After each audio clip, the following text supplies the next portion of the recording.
Welcome to the Deep Dive, where we sift through a stack of information, extracting the most important nuggets of knowledge and insight so you can become truly well informed without feeling overwhelmed. Before we plunge into today's fascinating topic, a quick word from our sponsor. This deep dive has been brought to you by Stonefly. They're a leader in enterprise storage, backup and disaster recovery, AI storage, and cutting-edge cloud solutions. If you're grappling with the persistent threat of ransomware and, looking for truly secure storage, Stonefly offers state-of-the-art, air-gapped, and immutable solutions. These are specifically designed to protect your most critical data. To learn more and schedule a demo, just reach out to sales@stonefly.com. That's sales@stonefly.com. All right, let's get right into it.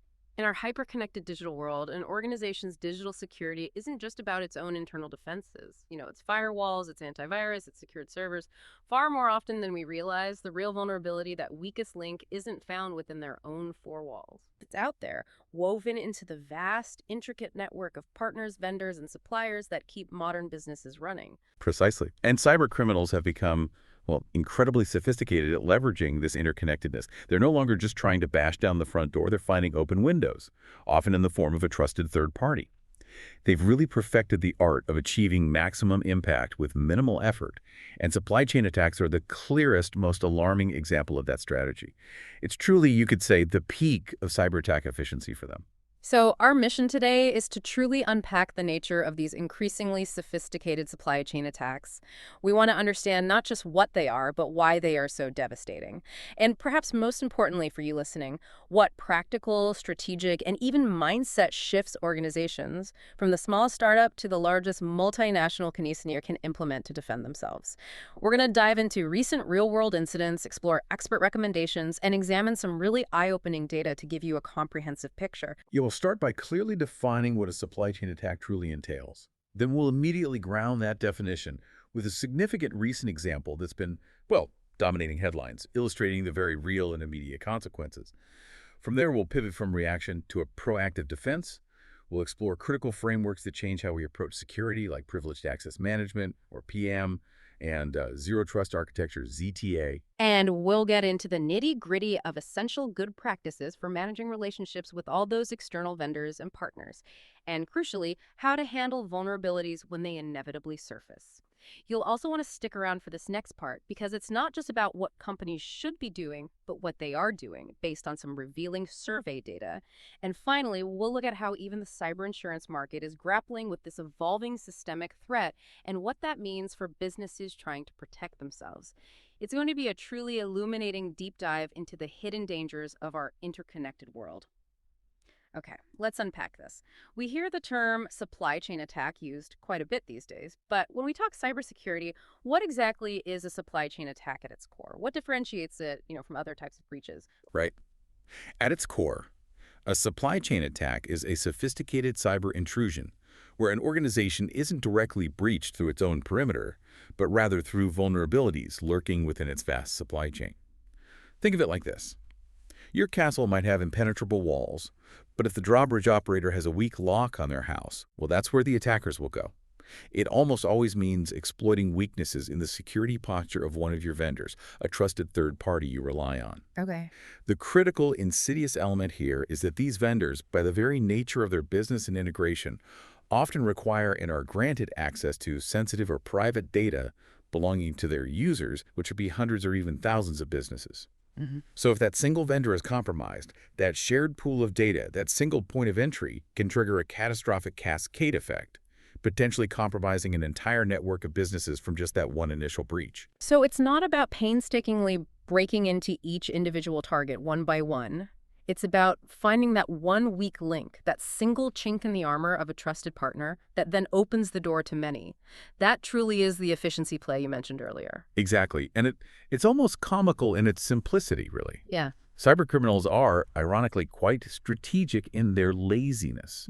They're constantly refining their methods to achieve the maximum impact with the minimal amount of effort. Consider the rise of the ransomware as a service model.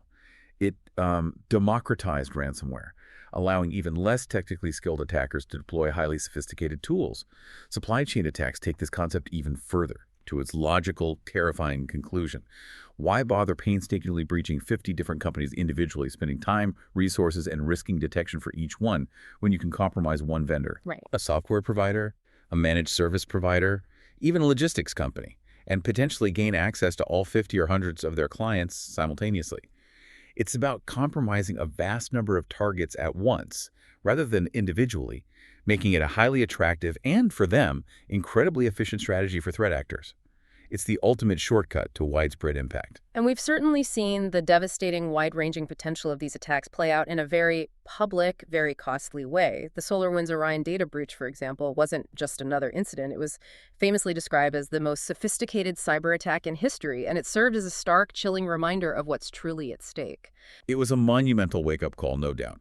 It exposed deeply concerning vulnerabilities in the conventional defense methods that many, even highly sophisticated organizations had long relied upon.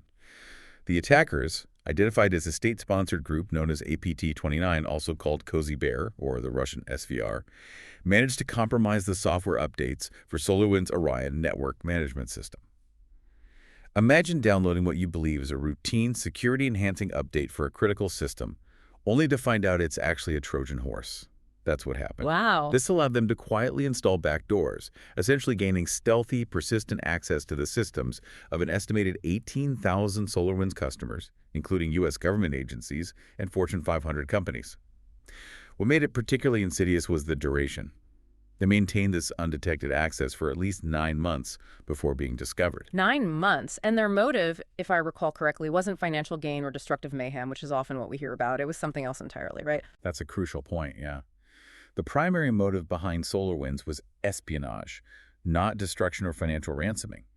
This meant it wasn't a systemic insurance event in terms of widespread physical damage or data wiping, but it profoundly highlighted the potential for a massive digital footprint with a relatively small number of highly targeted, high-value victims.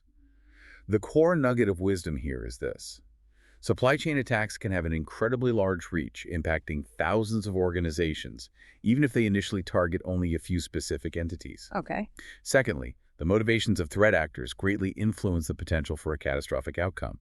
Espionage might not trigger immediate financial losses, but the long-term strategic damage can be immense. And finally, software supply chain attacks are not a passing trend or a one-off. They are here to stay, and will only become more sophisticated as attackers refine their methods. They will continue to catch even sophisticated organizations off guard because they exploit inherent trust. And just recently, we saw this exact playbook unfold, not in theory, but in real time, with the Chain IQ breach, which sent ripples through major financial institutions. This isn't theoretical. This is happening right now. Absolutely. The Chain IQ incident, which emerged in early June 2025, is a chillingly fresh example. Chain IQ, a prominent Swiss procurement and service provider, suffered a massive data breach. It was at the hands of a group now operating under the name World Leaks, though they were previously known as Hunters International. World Leaks. Okay. The impact was significant and disturbingly far-reaching. For UBS, a global banking giant, this breach meant that the personal information of 137,000 employees was stolen.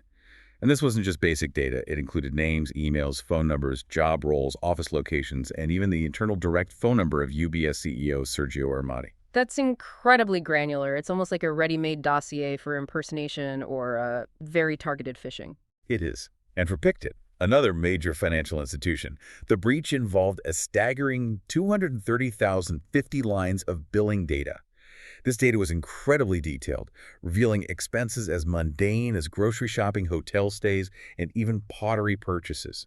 Think about the personal insights you could glean from that. Wow, that's very specific. Yeah. Beyond these direct victims, World Leaks also exposed lists of hundreds of companies, either directly or indirectly linked to Chain IQ, including large well-known names like Swiss Life, IBM, and Swisscom, although Pictet was one of the few major financial institutions that publicly confirmed an impact. What's truly fascinating and a bit unnerving here is the nature of the attackers themselves. World Leaks operates primarily as an extortion-only platform, which marks a significant strategic shift from traditional ransomware. Extortion only, so they don't encrypt files, they just threaten to leak data. That's their primary modus operandi, yes. They steal massive amounts of data and then threaten its public release if ransoms aren't paid. However, despite this claim, we've observed instances where some victims still suffered actual ransomware deployment on their systems. This suggests a potential collaboration with other groups, like the SecPZ ransomware group, which has been seen working with world leaks. So a hybrid approach then. Keep the victim guessing. It seems so. It's a hybrid model, yeah. They run a sophisticated, multi-platform setup designed for maximum psychological impact. There's a main data leak site, which they effectively use as a trophy wall to publicize their victims and showcase publicly available data. Then there's a dedicated negotiation site for direct interaction with victims and facilitating ransom payments. But here's where it gets really clever. They've innovated with an insider platform, which offers journalists 24-hour advanced access to impending leaks. Oh, wow. That creates immense pressure, surely. The threat of it hitting the news even before the full leak. Exactly. It creates a terrifying sense of inevitability and external pressure on the victim. And finally, there's an affiliate panel for their collaborators. On their victim site, every element is meticulously crafted to maximize psychological pressure. There's a relentless countdown timer ticking down to public disclosure, a direct chat function to communicate with the threat actors, and a storage page that allows victims to instantly browse the exfiltrated data. They let the victim browse their own stolen data. Yes. This serves two key functions. Validation, providing tangible, undeniable proof that their internal data has been successfully exfiltrated, and extreme psychological leverage, where the selective exposure of highly sensitive files rapidly escalates pressure.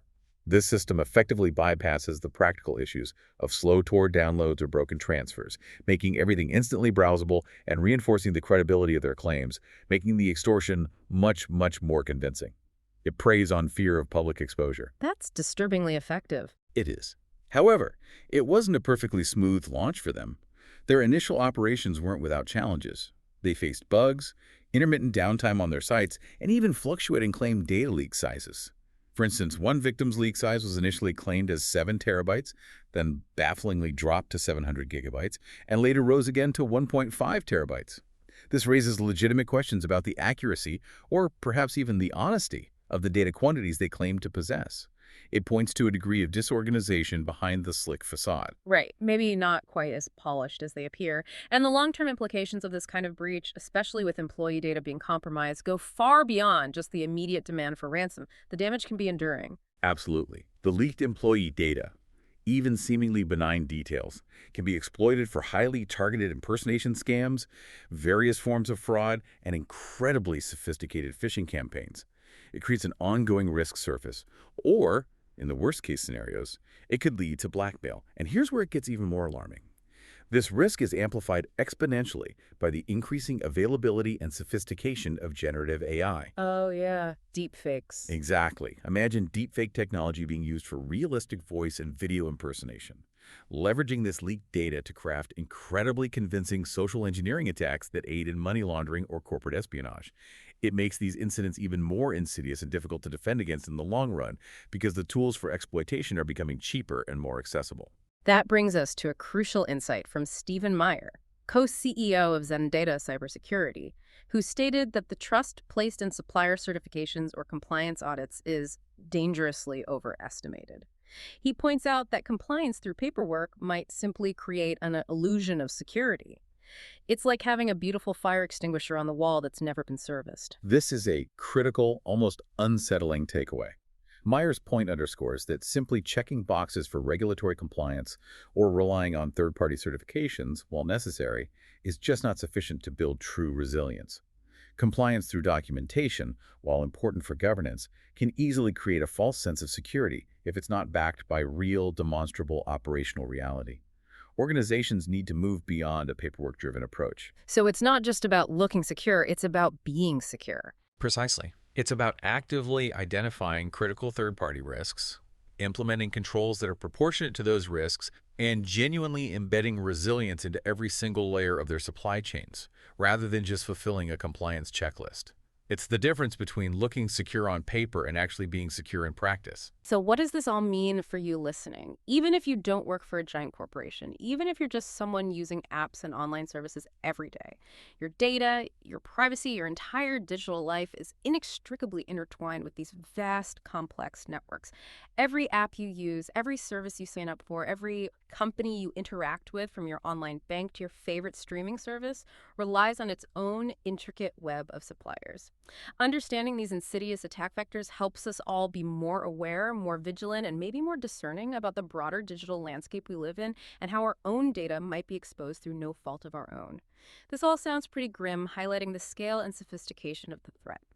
But there's a powerful shift in mindset gaining significant traction in the cybersecurity world, one that says we don't have to be perpetually on the back foot.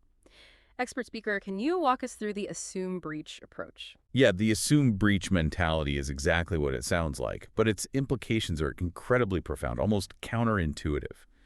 Instead of operating with the hopeful, perhaps naive assumption that a data breach won't happen to your organization, you fundamentally assume that one will happen. Assume it's inevitable. Right. It's not about inviting breaches or becoming complacent. It's about preparing for them as an inevitability. This seemingly subtle but profound shift moves an organization from a purely reactive or preventative stance to a proactive deployment of active cyber defense strategies across all potential vulnerable attack vectors. It's like building a house not just to keep the rain out, but assuming the roof will leak at some point, and having a plan for managing that leak before it causes catastrophic damage. So it's fundamentally about building resilience and minimizing impact once an attacker is inside, rather than just trying to keep bad actors out entirely. Where do organizations even begin with such a fundamental shift? When you adopt an assume breach mindset, your focus naturally sharpens on the three primary attack surfaces that are at the highest risk of compromise: your people, your processes, and your technologies.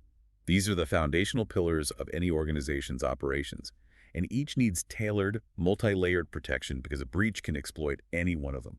Let's start with people. They're often cited as the weakest link, vulnerable to social engineering, but they can also be your first line of defense, right? Exactly. People can be the weakest link, a single click away from disaster, but they can also be your strongest defense if properly equipped and empowered. The single best method for protecting people from being exploited as gateways for cyber attacks is comprehensive, ongoing cybercrime awareness training.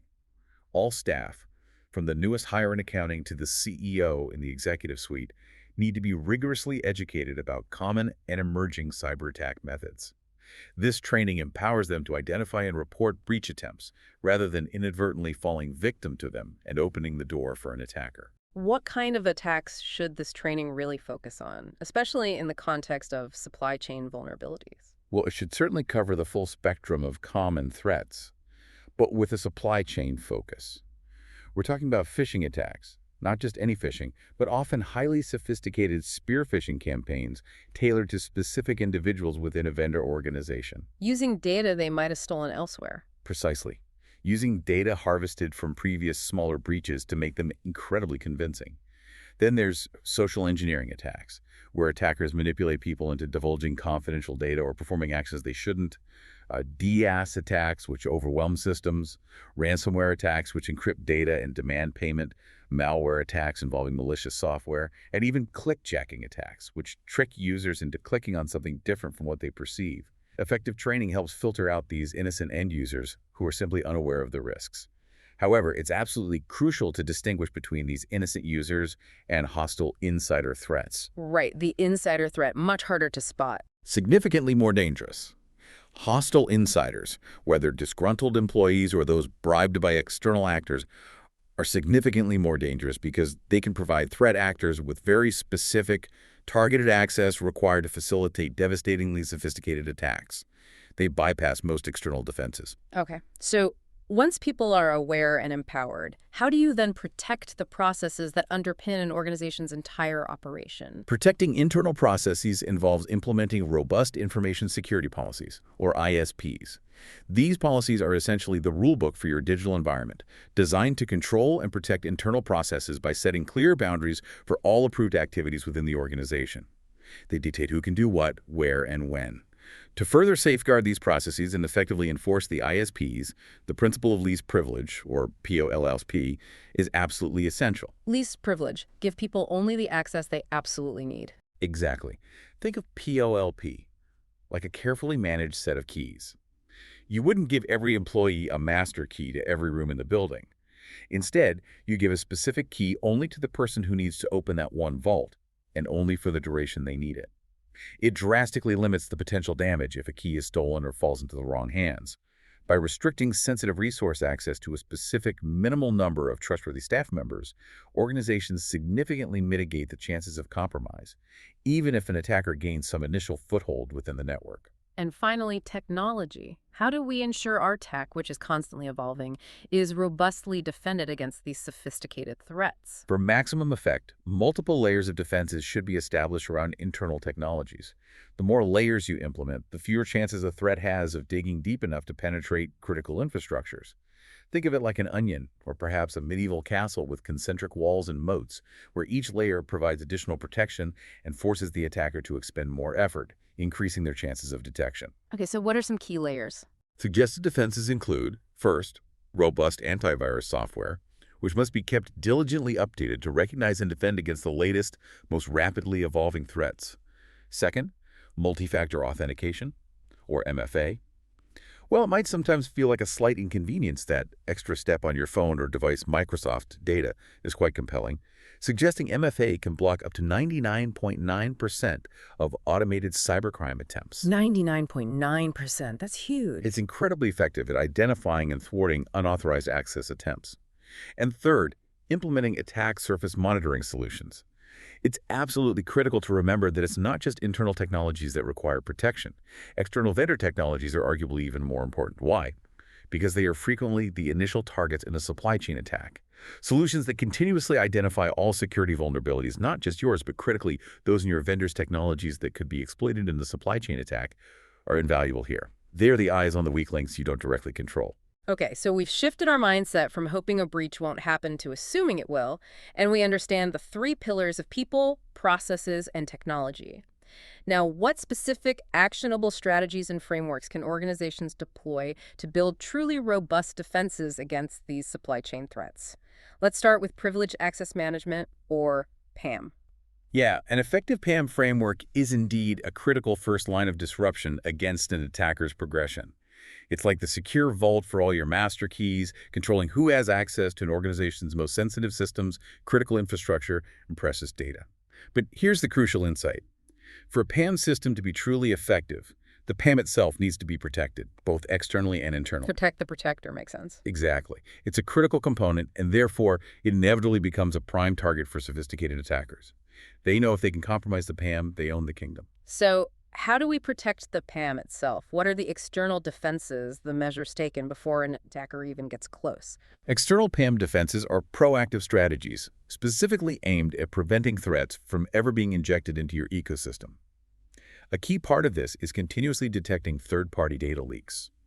These are often unintentional disclosures of sensitive data credentials, configurations, proprietary code that, if left unremediated, can be exploited by cybercriminals to launch targeted supply chain attacks. And these leaks are common. It's a significant, pervasive problem.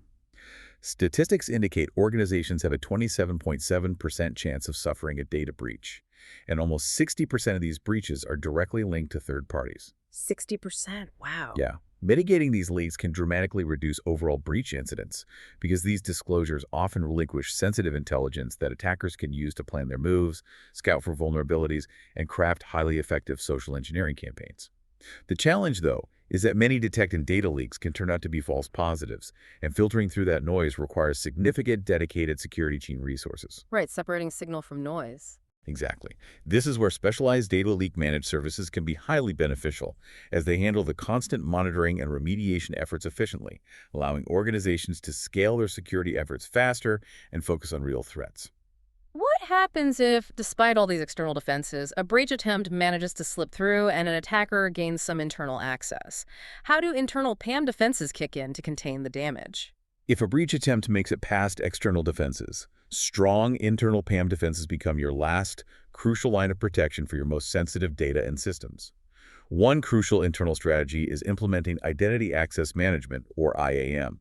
With a robust IAM system, multiple privileged access accounts, those highly sensitive administrative or system-level accounts, can be managed from a single, centralized interface. This ensures that all privileged accesses are accounted for, allowing for constant oversight and preventing exposure risks that might arise from dormant, forgotten, or unmonitored accounts. Cleaning up those old, unused admin accounts? Precisely. Another vital internal defense is to encrypt all internal data.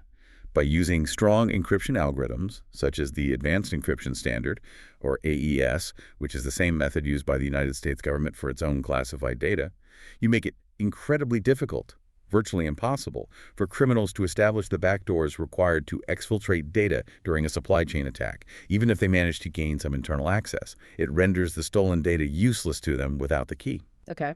Moving beyond PEMI, the concept of zero trust sounds quite radical at first glance, almost like you're paranoid by default. But it's becoming increasingly essential in our interconnected world. What's its core principle? The core principle of a zero trust architecture, or ZTA, is simple yet profoundly revolutionary. It assumes all network activity is malicious by default. Malicious by default. Yes. This means no user, no device, and no application is inherently trusted, regardless of whether it's inside or outside the traditional network perimeter. This is a fundamental shift from the old trust but verify model, which assumed anyone inside the network was safe, to a never trust, always verify approach.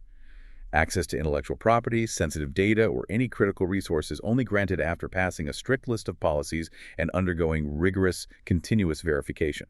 It's like having a bouncer at every door, not just the front entrance. That makes sense. So how does that never trust, always verify process actually work at a high level? What are the moving parts? Well, at a high level, a ZTA is powered by three key components working in concert: a policy engine, a policy administrator, and a policy enforcement point. Imagine a highly exclusive club. The policy engine is like the club manager, who decides who gets in based on a very strict guest list and club rules. That's its trust algorithm. This engine determines whether a network traffic flow or access request should be permitted. The policy administrator then acts as the manager's assistant, communicating the policy engine's decision whether to pass or fail the request to the actual gatekeeper.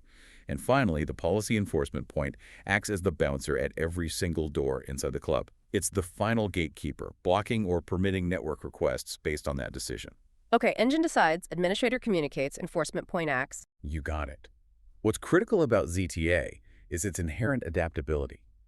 This framework can be tailored to suit virtually any ecosystem setup requirements, from on-premise to cloud environments. It has proven particularly crucial for securing remote endpoints, which, as we all know since the global adoption of remote working models, have become a commonly targeted and highly vulnerable attack vector. So it's clear that defending against these threats isn't just about implementing a few new tools or a piece of software. It needs a much broader top-down strategy that permeates the entire organization, from the board to every employee. Exactly. Organizations need to move decisively beyond ad hoc piecemeal risk evaluation, which is essentially just reacting to incidents. A truly strategic approach involves a continuous, systematic screening of all information and communications technology, ICT, and operational technology, OT, supply chain, cybersecurity dependencies.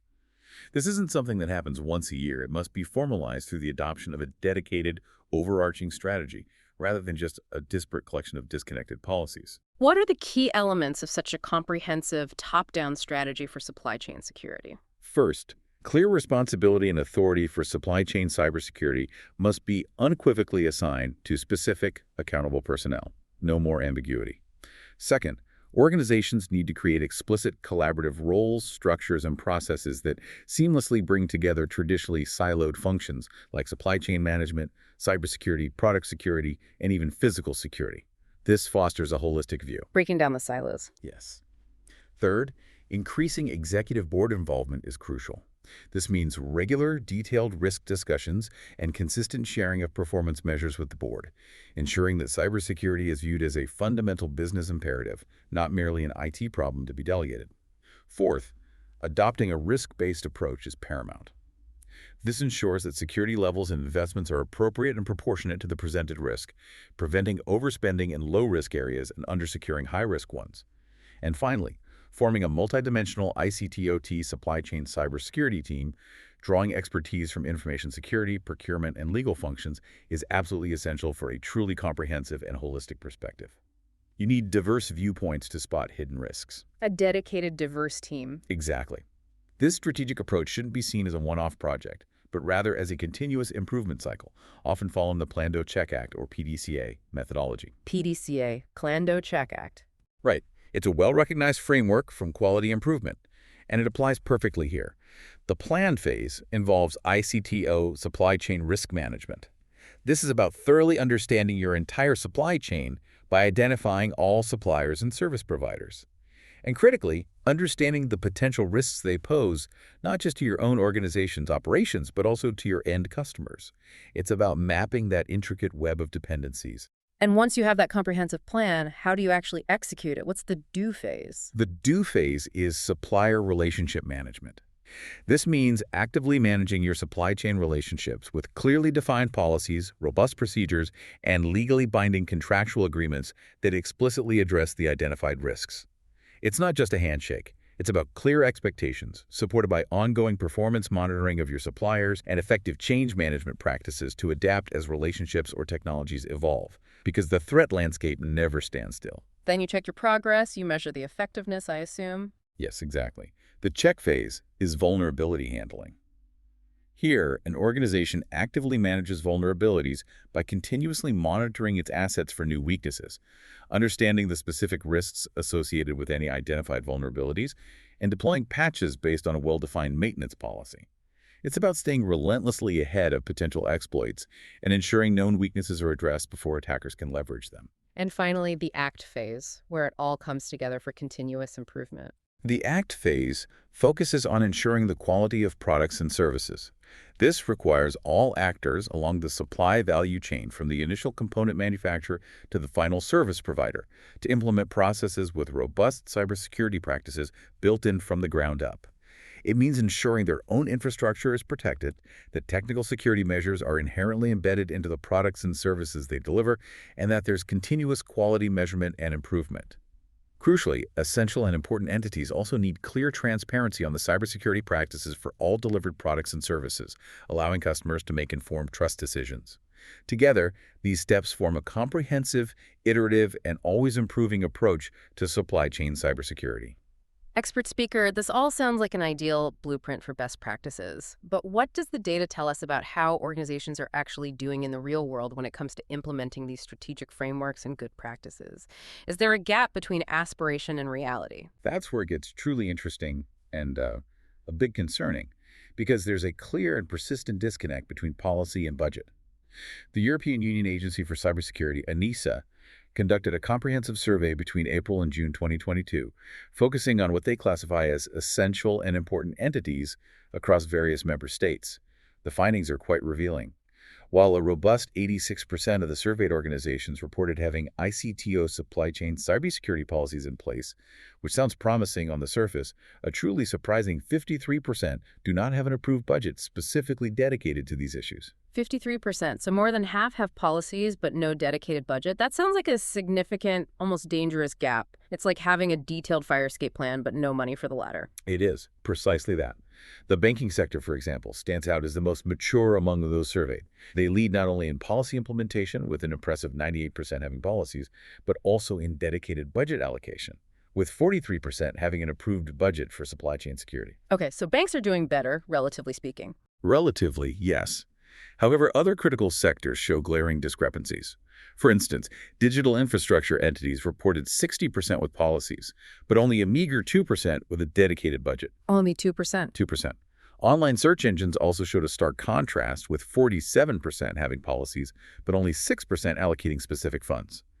This highlights a clear indication that, despite having policies on paper, many organizations often lack the necessary corporate governance structures, the actual financial commitment and executive oversight to truly manage these supply chain risks effectively. Policies without budget are, in essence, just words and good intentions, not operational reality. Beyond just budget, what about staffing? Are organizations allocating enough human resources, the right talent, to manage the intricate demands of supply chain cybersecurity? The survey also delved into the allocation of full-time equivalents, or FTEs, to supply chain cybersecurity functions. It noted, perhaps logically, that organizations with shorter, less complex supply chains, like online search engines, might assign fewer FTEs. However, this observation reinforces the earlier recommendation for organizations to form multidimensional teams, drawing talent from information security, procurement, and legal functions, rather than relying on a small, isolated team that might lack the diverse expertise required. Right, you need that cross-functional expertise. Exactly. Furthermore, the survey explored the business criteria organizations actually use for evaluating supply chain cyber risks. Unsurprisingly, they predominantly focus on the type of product or service being supplied, 59%, the amount of spending with the provider, 47%, and whether the provider is subject to specific regulations like the NIS directive, 42%.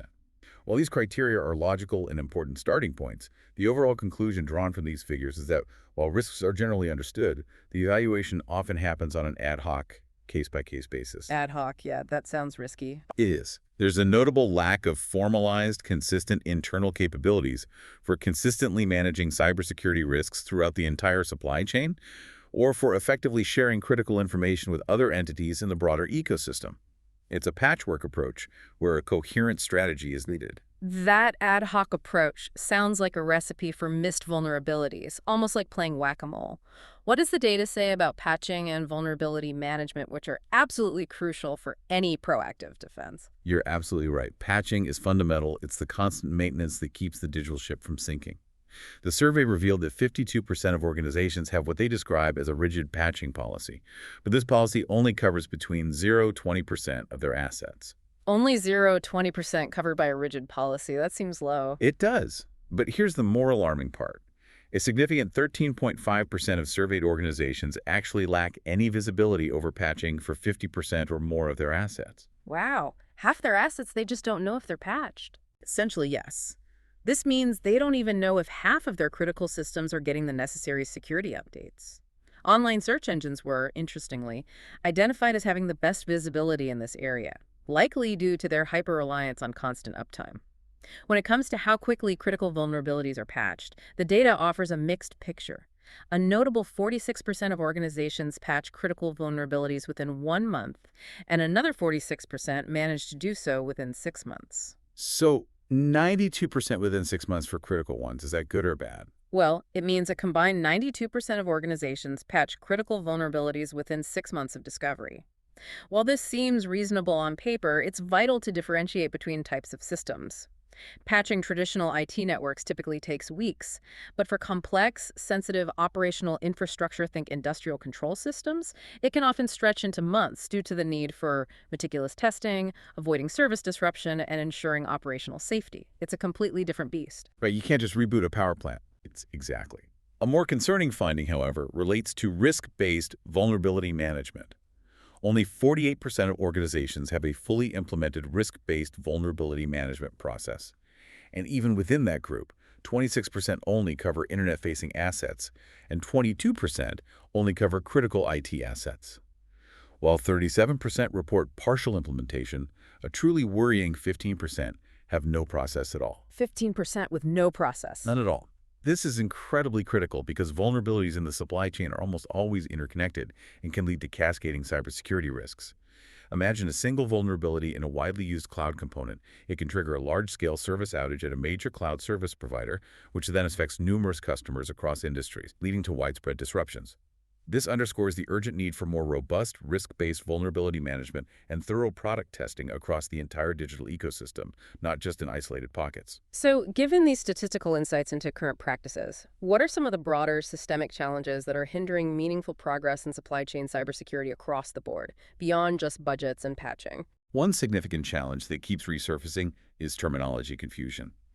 There's a wide variety of definitions used internationally for concepts related to supply chain cybersecurity and its entities. Like what even counts as a managed service provider? Exactly. Right. Or even a supply chain itself in this context. This creates immense confusion, makes it difficult to compare different approaches, and poses substantial challenges for implementing large-scale directives like the EU's NIS2. A common understanding and standardized terminology are desperately needed to facilitate collaboration and effective regulation. Another major hurdle, and perhaps the most daunting, is state-sponsored attacks. These are highly sophisticated attacks backed by national governments, meaning they have virtually extended, limitless resources, specialized skills, and very high motivation, often with geopolitical objectives. Much harder for a single company to defend against. Absolutely. Such threats require advanced risk management capabilities that are simply too difficult for individual entities, even large corporations, to acquire or defend against on their own. These types of risks may need to be managed at a member state or even national level, often involving the active participation of intelligence services. It's beyond the purview of corporate IT. Finally, there's a crucial systemic need for shared testing platforms for ICT/OT security. While several countries have public or private initiatives for testing and validation, most are geographically restricted, limiting their impact. Public funding alone is often insufficient for long-term self-maintenance, highlighting the urgent need for robust private investments to create financially sustainable, sector-specialized platforms. Shared sandboxes, essentially. Kind of, yes. These shared environments are vital for adequately testing patches, simulating complex attack scenarios, and avoiding disruptions in live operational environments, especially in critical infrastructure. So shared defense infrastructure we desperately need. It's clear there are significant challenges, both in current practices and the evolving threat landscape. But what are the definitive good practices for building truly robust defenses against supply chain attacks? Let's start with supply chain risk management, which sounds like the foundational element of any effective strategy. It absolutely is the bedrock, yeah. Ah. Good practices for ICT/OT supply chain cybersecurity risk assessment align closely with well-established international standards, such as ISO 31000.2018 for risk management. The very first step is meticulously defining your scope and context. This involves comprehensively identifying and documenting all types of suppliers and service providers your organization interacts with, no matter how small or seemingly insignificant. You must deeply understand your own business objectives and critically consider the potential risks that extend beyond your immediate organization all the way to your end customers.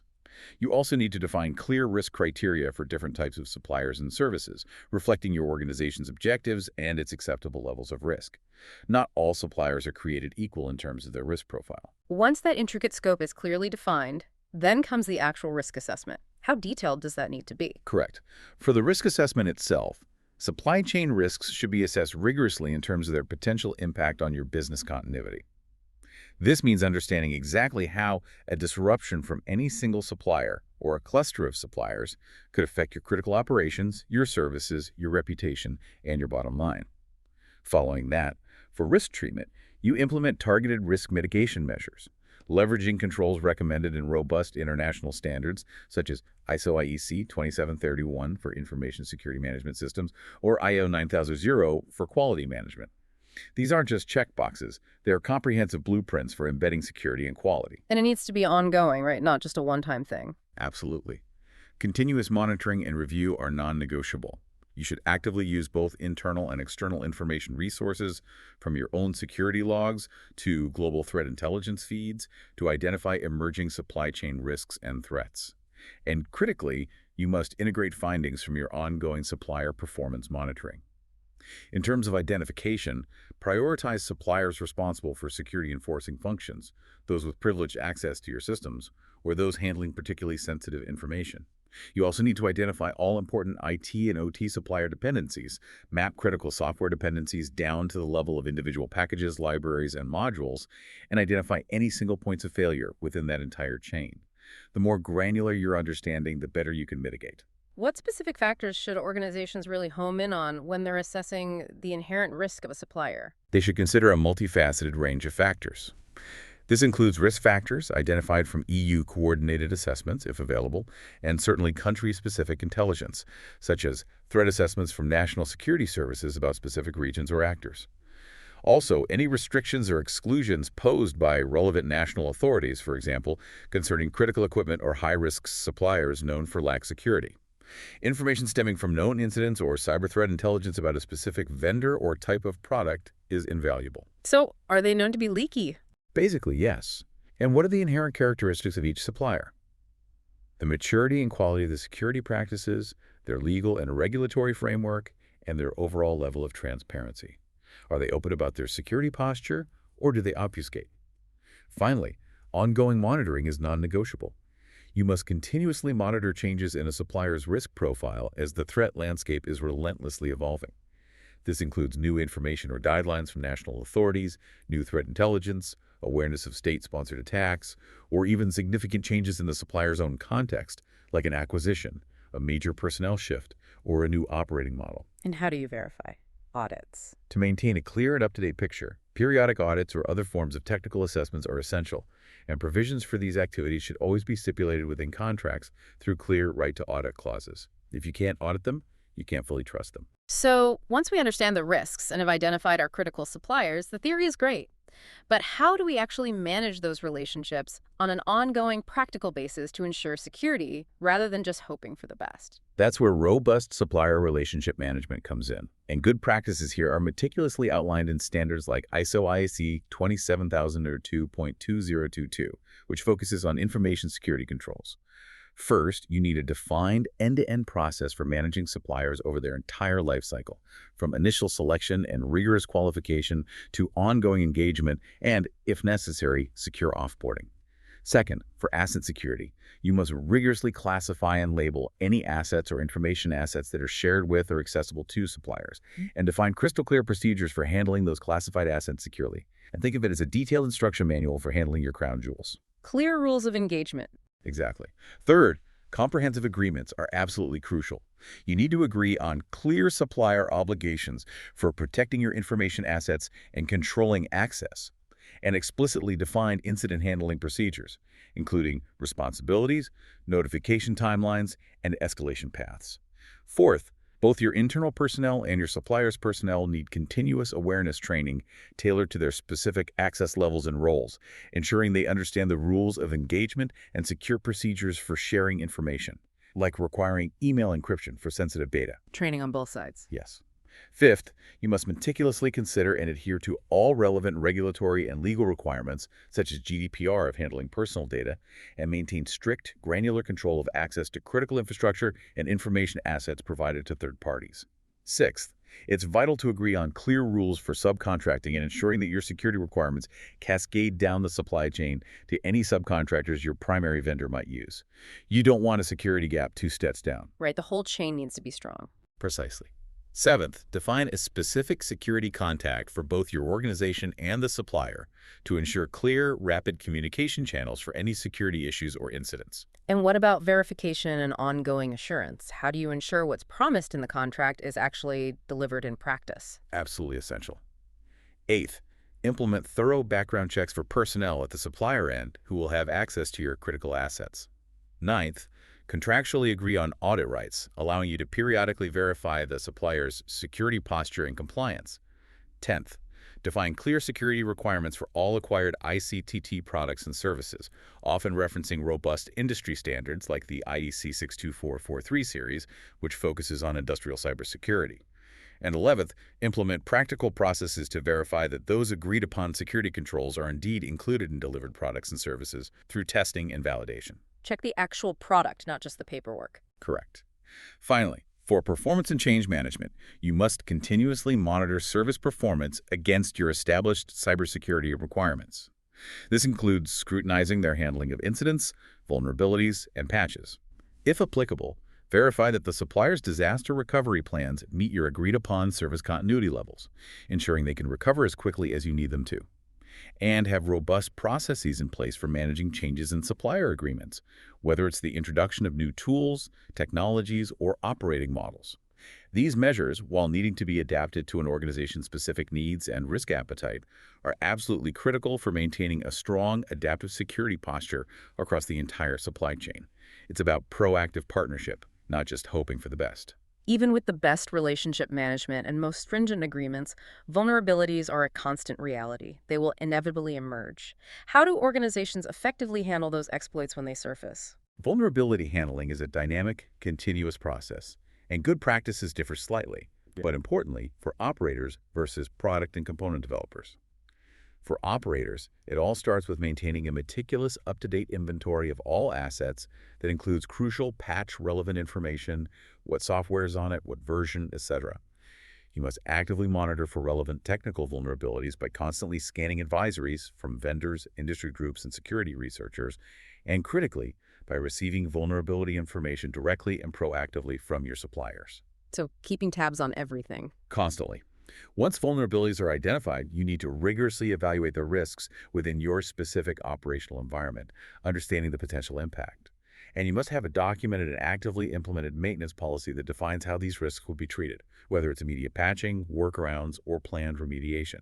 When patches become available, they must be received from legitimate, trusted sources and their authenticity and integrity thoroughly verified. Crucially, patches should always be tested before installation. Test before deploying. Always. Always. to ensure compatibility with your existing systems and to check for any hidden malware or unintended side effects. If patches are unavailable or inapplicable for some reason, you absolutely need a process to evaluate and deploy effective alternative mitigation measures, such as adjusting firewall rules to block traffic to vulnerable ports or implementing temporary network segmentation. And for those actually developing the products or components that become part of other supply chains, what's their specific role in vulnerability handling? For product and component development, good practices involve implementing a robust, formalized process for receiving and tracking security vulnerabilities reported from internal sources, external researchers, and especially vulnerabilities found in third-party components that they integrate into their products. They must then meticulously analyze the risks of these vulnerabilities in the context of the product's intended use, often employing standardized scoring systems like the Common Vulnerability Scoring System, or CVSS, to objectively prioritize. CVSS scoring, right? Yeah. Developers also need to define a clear maintenance policy based on that risk level, outlining exactly how different vulnerabilities will be treated and within what time frame. A process must be in place for responsibly and proactively informing product users about vulnerabilities affecting their products. Before releasing a patch, there must be a rigorous process to verify that it effectively addresses the vulnerability and, critically, doesn't introduce new issues or contradict other operational, safety, or legal constraints. And finally, they must provide comprehensive, clear documentation to product users, including precise installation instructions and transparent details on the vulnerabilities that the patch addresses. This transparency is crucial for the end users to confidently and effectively secure their systems. Beyond just handling specific vulnerabilities, what about ensuring the overall quality of products and practices from all types of suppliers and service providers? How do organizations assess that broader standard of excellence? This is about ensuring that quality, and by extension, security, is built in from the ground up, deeply embedded into every aspect of a supplier's operations. For suppliers of products, think hardware, software, or components, they should implement robust information security management systems like those specified in ISO IEC 27011 for managing their infrastructure and organization. They need to employ secure development processes rigorously adhering to standards like IEC 6244341, which focuses on secure product development lifecycle requirements, and ensure their products meet technical requirements specified in IEC 6244342, which details technical security controls. Furthermore, integrating a quality management system like ISO 9001 helps them continuously improve quality, which indirectly boosts security. So standards like ISO 27001 and IEC 62443 are key benchmarks. They are. For system integrators, those who assemble and configure complex systems using various components, they also should manage their infrastructure and organization with ISO IEC 27001. They need to employ secure integration processes, often guided by IEC 6244324, which outlines secure integration requirements, and ensure that the technical requirements of the systems they integrate reflect standards like IEC 6244333, which focuses on system security requirements and security levels. Again, ISO 971 is key for continuous quality improvement. Importantly, conformance statements for these standards should be readily accessible to system users, providing a vital layer of transparency and verifiable trust. What about service providers like MSPs or SaaS companies? Right. When it comes to ICT service management providers, such as managed service providers, MSPs, and managed security service providers, MSSPs, they're essentially managing crucial aspects of your IT environment. They should have clearly defined and verifiable levels of competence, knowledge, and experience. This includes practical working experience in specific business domains to ensure their security services don't inadvertently cause operational issues or disruptions for their clients. Quality objectives should be meticulously defined, measured, and publicly reported to monitor and continuously improve their service quality. And for digital service providers, especially those with a software-as-a-service size business model, they are providing services you consume entirely over the internet. They should manage their infrastructure by adhering to ISO IEC 27001 controls. Additionally, they should implement applicable cybersecurity practices from the Cloud Control Matrix, or CCM, which is a comprehensive framework covering crucial areas like application security, business continuity, data security, encryption, governance, identity access management, incident management, and critically their own supply chain security. The CCM framework, okay. Yes, conformance statements for both ISO IEC 27001 and CCM should be accessible to service users, and rigorous quality objectives must be defined and measured to ensure continuous improvement in service quality. It's about building trust through transparent, certifiable quality, and verifiable adherence to recognized benchmarks. We've talked about so many layers of defense and frameworks, but expert speaker, you mentioned something called single points of failure, or SPOFs. Can you explain what those are and why they're becoming so incredibly critical and dangerous in our interconnected world? Yeah, SBOFs. In our increasingly interconnected world where specialization drives efficiency, many businesses, even those in seemingly unrelated industries, often find themselves relying on a surprisingly small handful of specialized providers for niche but absolutely critical services. This reliance creates what we call single points of failure, or SPOFs. An outage, or more sinisterly, a compromise at just one of these providers can cascade catastrophically, disrupting large swaths of companies that depend on them for their very business operations. One failure takes down many. Exactly. The concerning trend is that adoption rates for technologies and services provided by these SPOFs have continued to increase, making their potential impact even greater.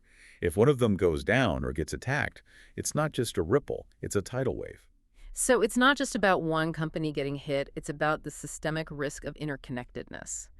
What are the common categories of these single points of failure that are now being actively modeled in the cyber insurance market? There are primarily 5 main SBOF categories that insurers are looking at, each representing a concentrated risk.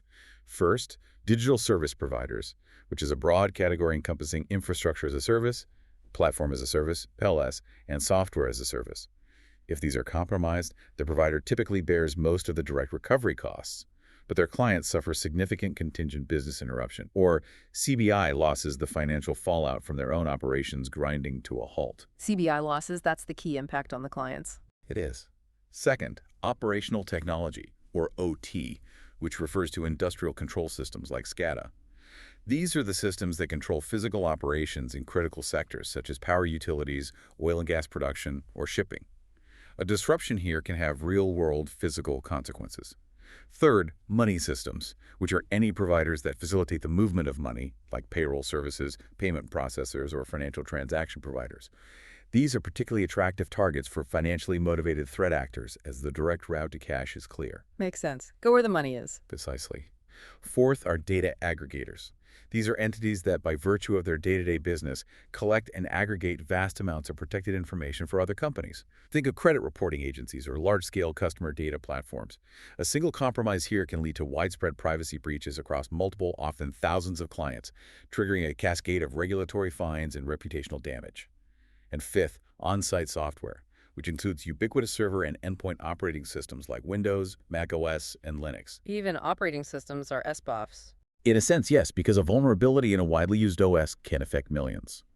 When we look at model losses in the U.S. standalone cyber market, on-site software contributes significantly, accounting for 50.3% of total mired losses, closely followed by digital service providers at 46.1%.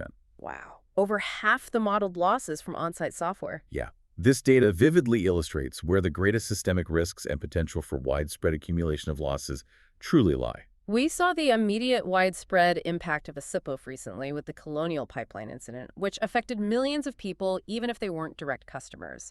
Can you tell us about that incident and what key lessons were learned? The Colonial Pipeline incident in May 2021 was a stark, real-world example of a SPOSA catastrophe, demonstrating how a digital attack can have massive physical and economic consequences. The Darkside Ransomware as a Service, or RAS gang, through a single compromised password, inadvertently took down 5,500 miles of critical U.S. oil pipeline infrastructure. Just one password. One password. Imagine millions of cars running out of gas. While a $5 million ransom was reportedly paid and systems were restored within a week, the incident caused widespread gasoline shortages across the eastern seaboard of the U.S. and led to states of emergency being declared in several states, highlighting the immense knock-on effects that reverberate far beyond the initial victim. The key lessons from Colonial Pipeline are critical and enduring. First, it brought enterprise ransomware squarely back into the spotlight for cyber underwriters and national security agencies. This wasn't just about small businesses anymore. Second, it underscored the absolutely critical need for basic cyber hygiene across all organizations, regardless of size or industry, but especially for critical infrastructure operators. Simple lapses like an old password can have national consequences. Basic hygiene is crucial. Absolutely. And third, it vividly illustrated the high risk of widespread contingent business interruption, or CBI, as a direct result of attacks on SBF technologies and companies. It truly was an accumulation risk event. A single cyber attack on one critical provider created massive disruption and economic impact across an entire region. Given all this complexity, the increasing frequency of these systemic attacks, and the concentration of risk in SBOBs, how is the cyber insurance market responding? It sounds like an incredibly challenging landscape for them to navigate. It is indeed a complex and, frankly, often little understood topic, even within the broader insurance industry. Insurers face significant challenges because they are heavily reliant on their clients having a thorough understanding and detailed mapping of their own IT infrastructure and, crucially, their intricate supply chain exposures. But as we discussed, many companies don't have that clear mapping. Exactly. The fundamental problem is, in many cases, clients themselves have not fully mapped their exposure to third-party supply chains, making it incredibly difficult for them to provide the necessary, accurate data to underwriters. It's like asking someone to insure your house, but they don't know where all the windows and doors are. Another challenge is that efficiency in supply chains is sometimes gained at the expense of resilience. The drive for optimization, for lean processes, means companies often rely more heavily on fewer, larger providers, increasing the SBOV risk. Efficiency versus resilience, a classic trade-off. It is. The interconnectedness and reliance on common technology across various businesses can concentrate risk, leading to aggregated, simultaneous losses across many insured entities from a single incident. Furthermore, due to the relatively low take-up of cyber insurance compared to other classes of insurance, there's a limited historical data available for the industry to build a comprehensive picture and accurate risk models. They're essentially building the airplane while flying it. So, what are insurers looking for when they underwrite a cyber policy in this volatile environment? What specific measures can an organization take to position itself better, not just to get coverage, but to get meaningful coverage? Well, insurers are looking for specific, tangible measures that demonstrate genuine resilience, not just compliance. They want to know if an organization has developed comprehensive cyber response and business continuity plans that are regularly tested. Tested plans, not just plans on a shelf. Exactly. They also assess whether the organization is actively testing its cyber supply chain, putting its vendors through simulated attack scenarios, and if it has conducted thorough, ongoing reviews of its supply chain exposure to cyber attacks. Crucially, they'll ask if an organization has reviewed its suppliers' own business continuity plans and their response capabilities to cyber incidents, not just taking their word for it. Insurers also want to know if both the organization and its suppliers deliver regular, mandatory cybersecurity awareness training to employees. Training again for everyone. Yes. They'll try to identify if multiple critical suppliers use the exact same software or cloud provider, which could indicate a potential accumulation risk if that common component is exploited. They look for practical steps, like the isolation of control and manufacturing systems from external internet-facing networks, and whether the organization relies on a single supplier for a critical service or has alternative suppliers available to build redundancy. Avoiding putting all eggs in one basket. Precisely. Finally, they meticulously examine contracts with suppliers to see if they include clear service-level agreements and contingencies for service disruption, and they want to understand the potential duration of any interruption, whether it's hours, days, weeks, or months, to accurately assess the potential for business interruption losses. So, the core nugget of wisdom here is clear. Having a deep, clear, verifiable understanding of your supply chain risk and the mitigation measures you have in place isn't just good practice for security. It's absolutely essential for both securing appropriate cyber insurance coverage and fundamentally improving your overall operational resilience in a world teeming with interconnected digital risks. It's about taking ownership of your entire digital ecosystem. Precisely. It shifts the burden of understanding and managing that risk firmly to the organization itself, leading to a much more informed, a much more secure, and ultimately a much more resilient posture. It's about actively building that fortress, not just hoping attackers won't come knocking. Hashtag outro. And that wraps up another truly illuminating deep dive into the complex world of supply chain cybersecurity. This deep dive has been brought to you by Stonefly, a true leader in enterprise storage, backup and disaster recovery, AI storage, and cutting-edge cloud solutions. For secure, ransomware-proof storage that really stands up to the toughest threats, remember, Stonefly offers state-of-the-art, air-gapped, and immutable solutions. Learn more and schedule your demo by contacting sales@stonefly.com. That's sales@stonefly.com. Our critical message today is clearer than ever. Supply chain cybersecurity isn't just an IT problem tucked away in a server room. It's a fundamental business imperative, woven into the fabric of every modern organization. It demands a proactive, assume breach mindset, robust, adaptable frameworks like privileged access management and zero trust architecture, and continuous, unrelenting diligence in managing every single link in your vast digital ecosystem. Yeah, it's really about moving beyond simply having policies on paper, beyond just ticking compliance boxes. It's about truly embedding security into your corporate strategy, into your operational reality, and into your very culture. It's a continuous journey, a constant vigilance, not a destination you arrive at. So as you go about your day, here's a provocative thought to ponder. What hidden dependencies might you have in your own digital life or professional environment that you haven't fully mapped or truly understood the risks of? And considering the constant, rapid evolution of threats like world leaks and the growing sophistication of state-sponsored cybercriminals, how can organizations not just react to the latest breach, but truly anticipate the next wave of supply chain attacks before they even happen? What does truly proactive, future-proof security look like?